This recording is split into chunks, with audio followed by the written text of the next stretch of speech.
Good morning, everybody. So I listened to Trump's speech last night, but I fell asleep, unfortunately, before he got to the end. So I missed the part about the foreign policy. But I want to talk about Ukraine specifically, and because we don't get proper news about what's really going on. Okay, let's start with NATO.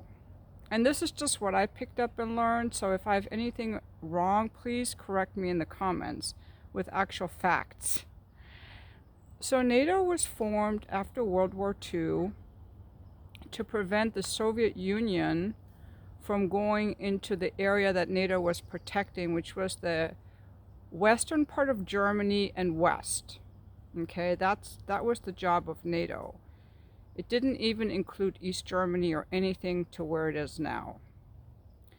And then we had the Berlin Wall in Germany. And I remember that as a child. I remember going to Berlin because I had an aunt who lived in Berlin, one of my Persian aunts. And I remember the Berlin Wall, and she lived on the west side of the Berlin Wall. I remember all that. And then when Reagan was in office, he and Gorbachev, who was the president or whatever of the Soviet Union, decided to take down the wall.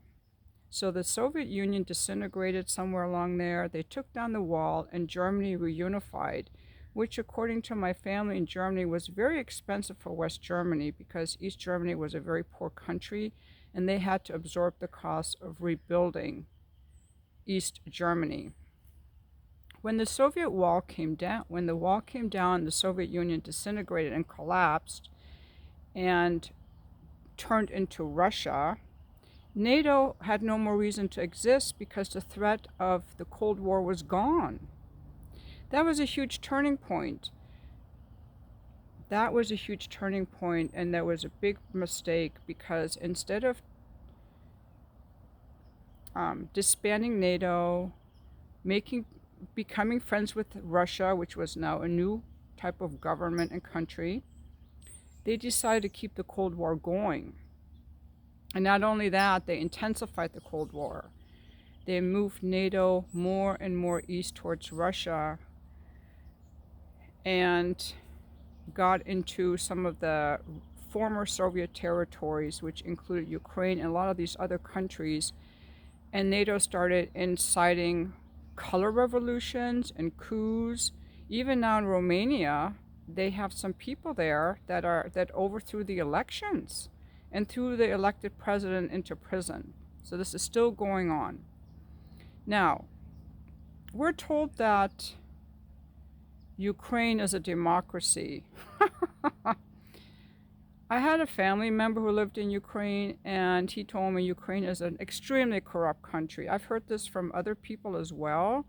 Ukraine has been plundered by the oligarchs, by George Soros, and supposedly, according to Tucker Carlson, is one of the prime areas of sex trafficking, money laundering, corruption, and illegal weapons sales. In fact, according to Tucker Carlson, more than half of the money we gave to Ukraine and the weapons, they sold off in the black market to Hamas, to ISIS, and other kinds of terrorists and rebels.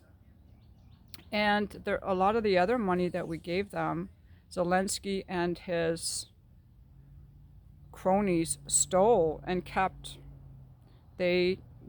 When we do an audit, we'll find all this out. Now, let me tell you something else about Ukraine. Ukraine is not just this peaceful, happy, unified country. The western half of Ukraine, which is where the Russians are not, are composed of Russian-hating Europeans. The eastern part of Ukraine, which is the part that Russia has invaded, or called the Donbass, is ethnic Russians. They're ethnic Russians. They voted actually to liberate themselves from Ukraine. They speak Russian. They worship in Russian Orthodox churches. And the government of Ukraine has forbidden them to speak Russian. In fact, what you don't know is that the military in Ukraine, it has a lot of Nazis in it. They're called the Azov Nazis, or the Nazi battalion.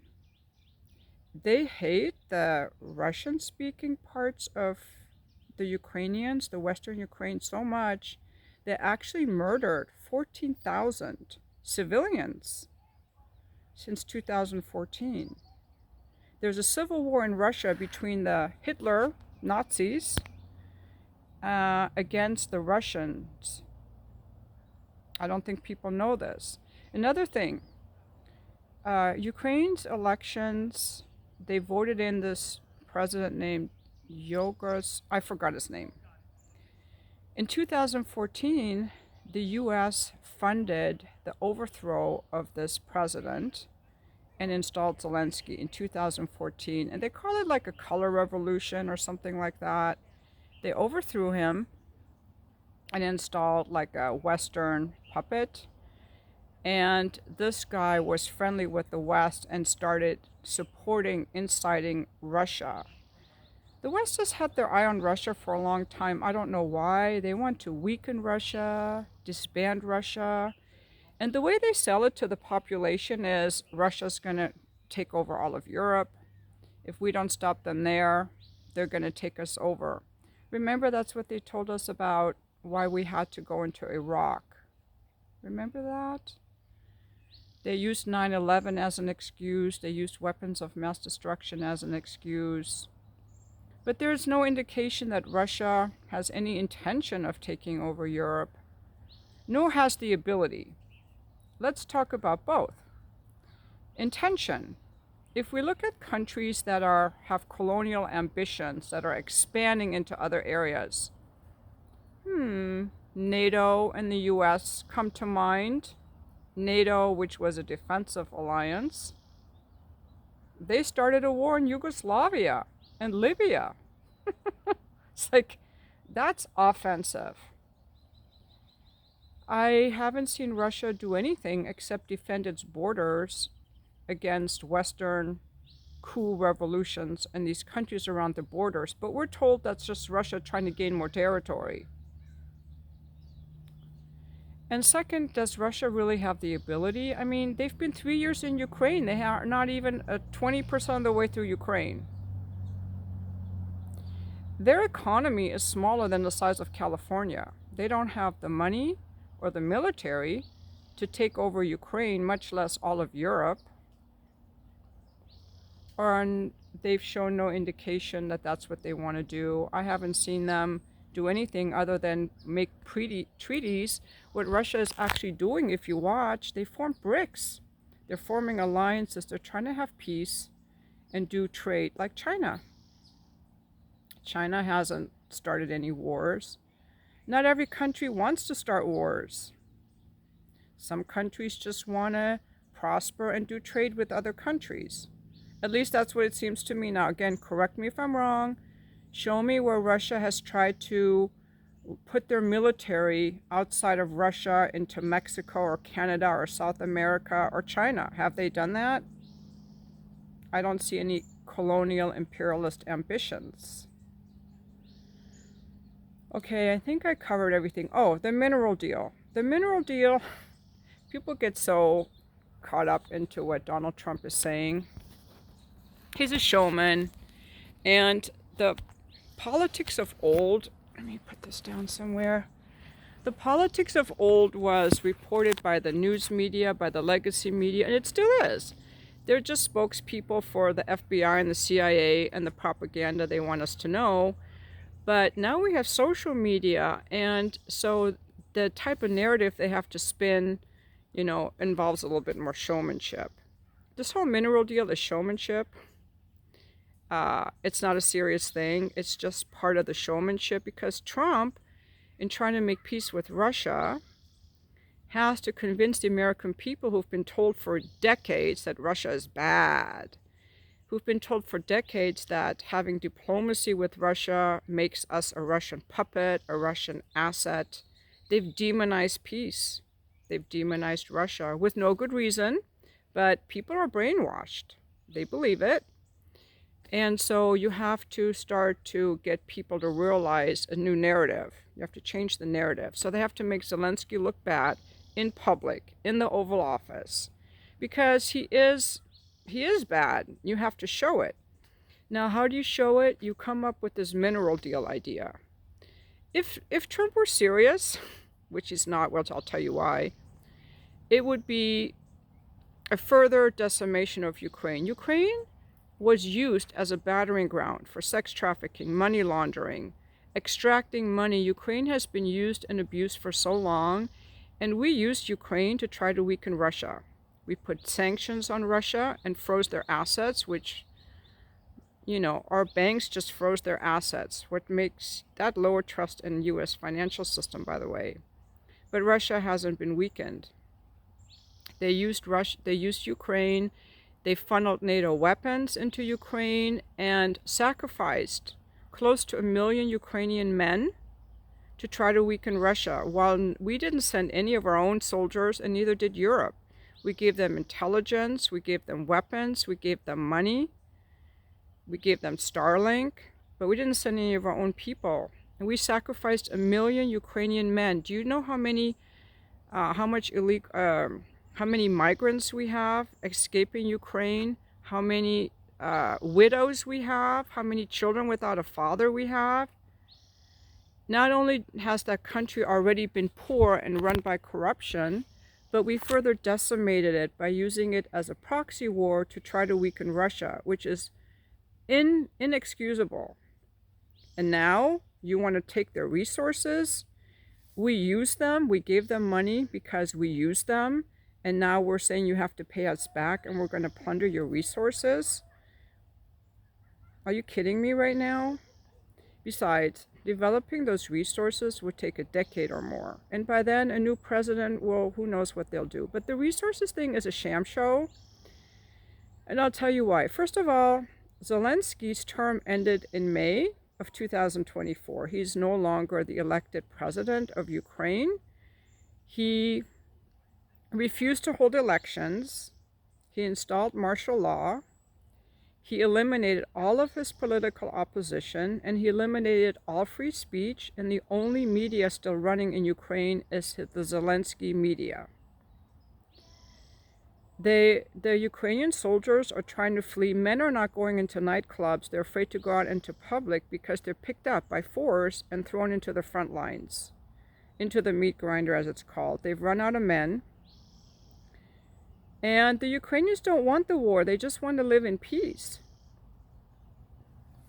Now, the minerals. Zelensky's not the official president, so how can he sign any documents? The next president is just going to say this is not a legal document. And the document would have to be ratified by the parliament, which right now I don't even know who's in parliament. I haven't followed that part, but I don't think Zelensky can sign anything. Second, Trump has now called these raw minerals. I think he's starting to pivot because they're not that rare. Russia has more of these minerals than Ukraine, and we have some of them as well. They're all over the world. So he's calling them raw. He's trying to distance himself from his little showmanship. But these minerals, these raw minerals, or that would be of value, they're mostly located in the western part of Ukraine, which is now occupied by Russia. Trump knows this. Furthermore, Zelensky already signed these minerals away to the UK. Go on the UK website. I can't find the link right now. I had it the other day. There's a memorandum, there's an agreement that Zelensky and the UK signed a few days before Trump got into office, which gives the UK a 100-year agreement to these minerals and a lot of other joint ventures with Ukraine. So how can he sell them again? And finally, if Ukraine was that rich in minerals, believe me, George Soros, the oligarchs, and BlackRock would have already extracted them.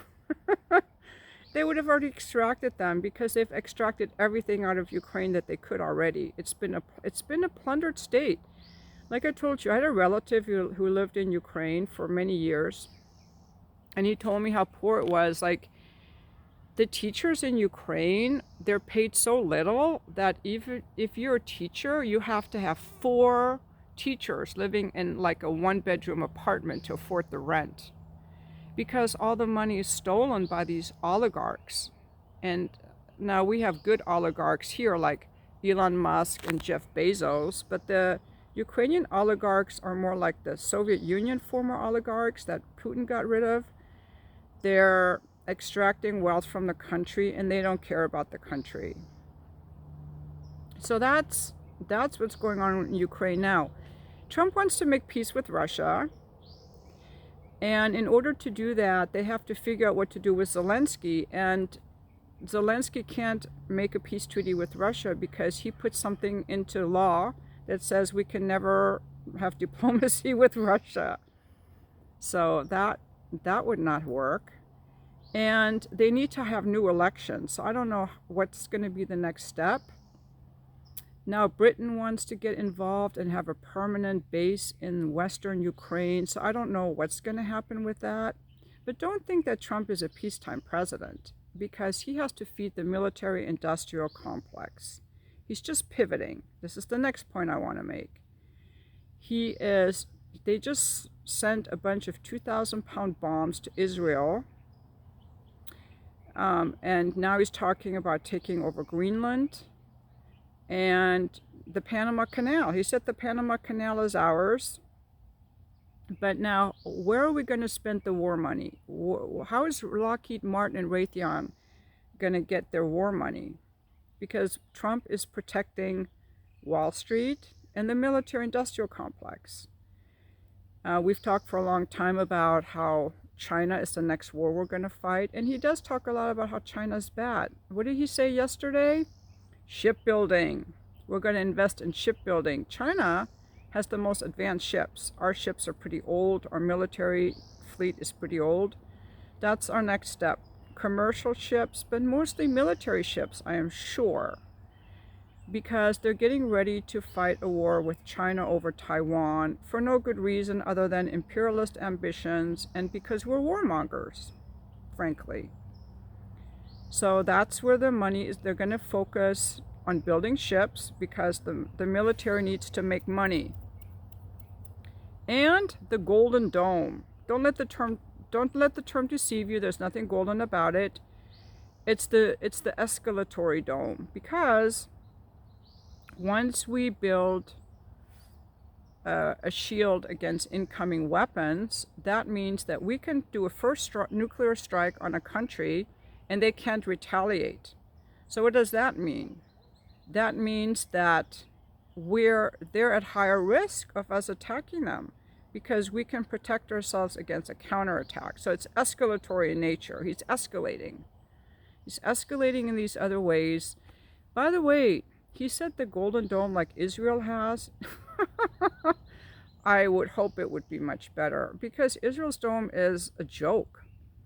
Iran penetrated it easily. Hamas is penetrating it. Everyone's penetrating their Golden Dome.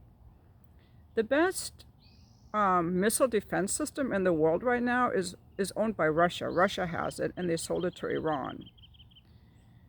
So and Russia also has the best missiles. If you're not going to use nuclear weapons and you're going to use missiles, Russia has a hypersonic missile called the Oreshnik that is like a bunker busting bomb. Hypersonic. It's the best weapon in the world. They tested it out in Ukraine a few months ago, and now they're mass producing them. But Russia doesn't want to use them. They only did it once. And by the way, Russia never bombed Kyiv.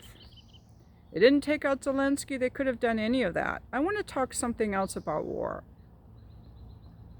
In a war, men fight men. Soldiers fight soldiers.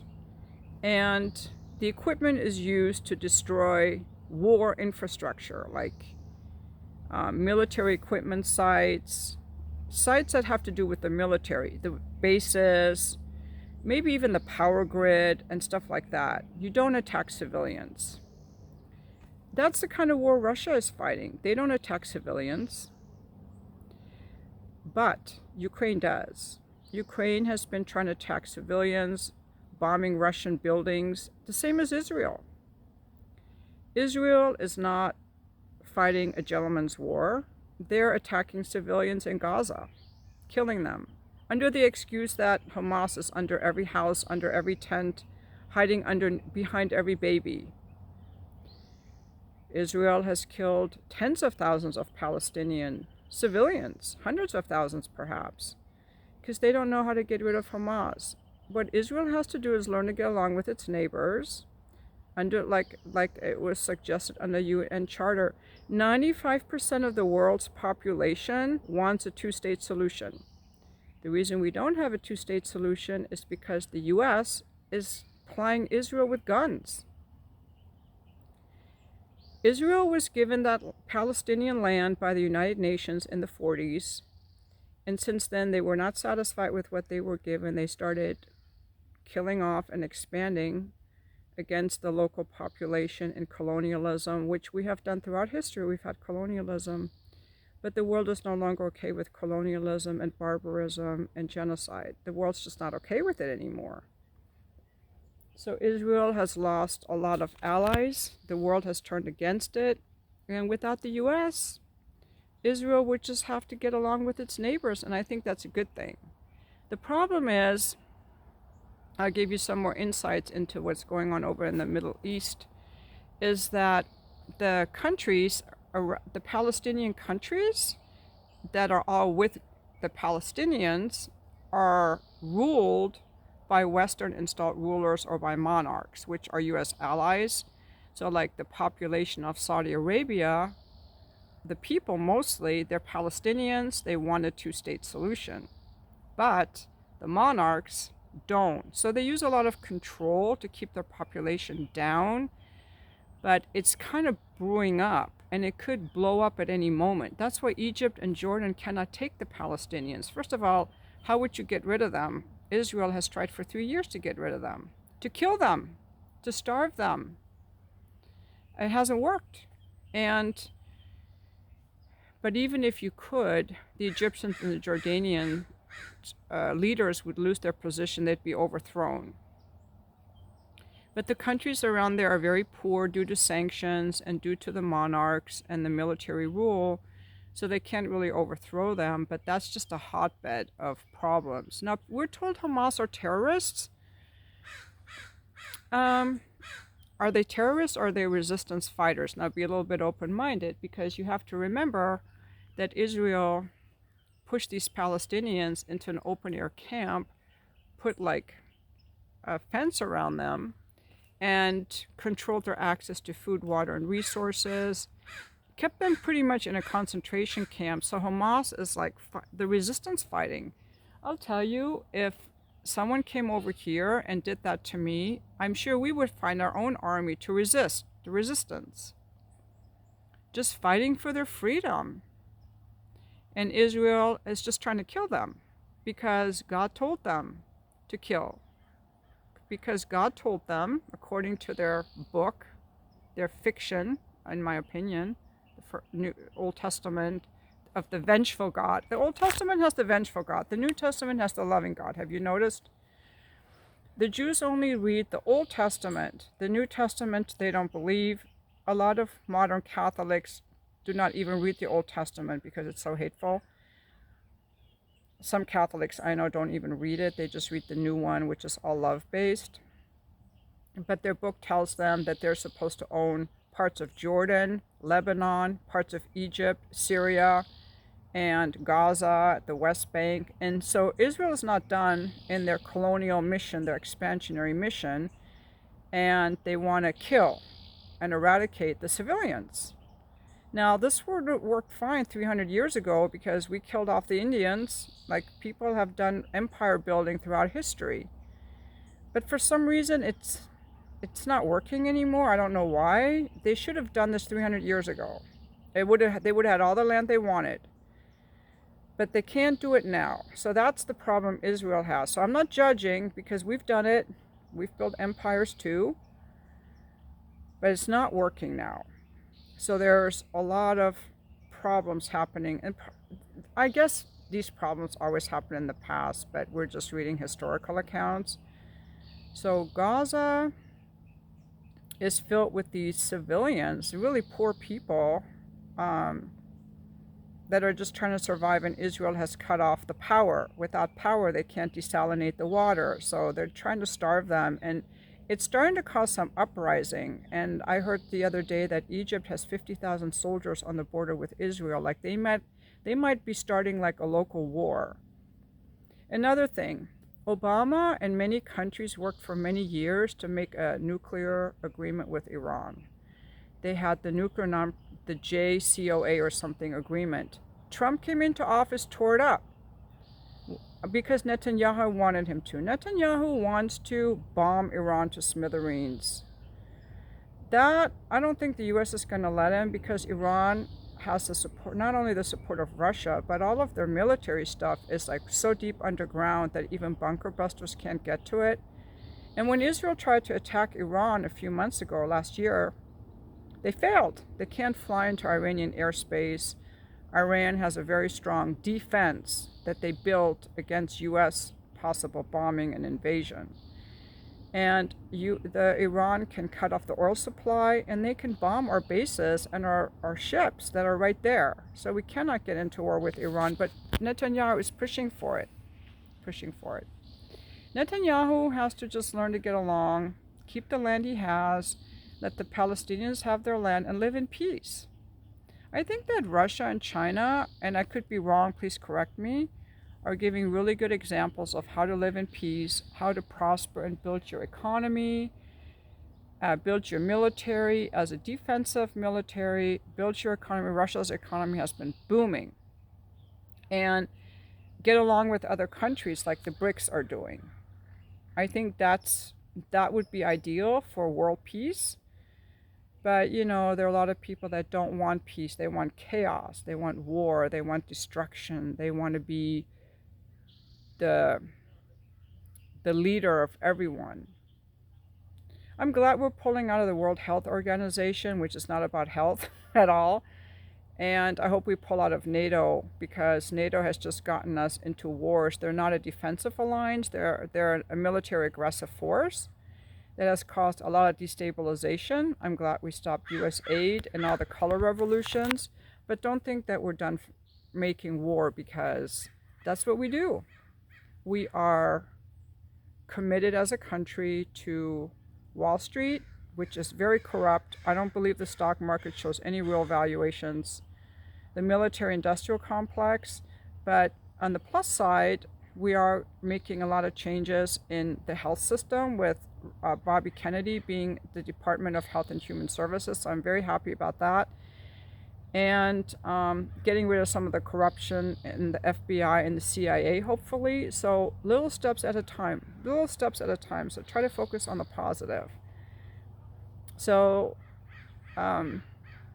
if you've listened to any of these if you disagree with any of these points, please let me know, because I really want to be well informed.